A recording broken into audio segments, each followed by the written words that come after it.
बहुत इजी होता है गाली देना किसी को, एक सेक्शन ऑफ द सोसाइटी को जज कर लेना बहुत इजी होता है।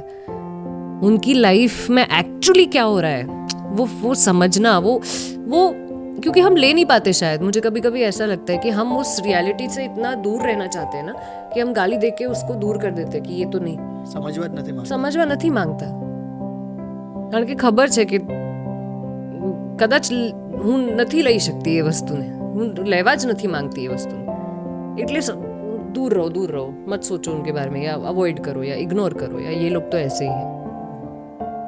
किसी की इच्छा नहीं होती है, इसलिए मुझे वो ज़्यादा वो होता है कि हर एक इंसान, उसके पीछे की एक स्टोरी है।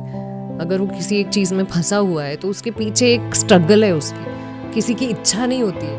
જેમ તમે સાંભળ્યું કે સેક્સ વર્કરની લાઈફ ઇઝી નથી હોતી, આવા ઘણા બધા મુદ્દાઓ આપણી સોસાયટીની આજુબાજુ બનતા હોય છે જેને આપણે ઇઝીલી ઇગ્નોર કરતા હોઈએ છીએ। આવા જ ટોપિક ઉપર હાલમાં થિયેટરમાં એક ફિલ્મ રિલીઝ થઈ છે જેનું નામ છે કાશી રાઘવ।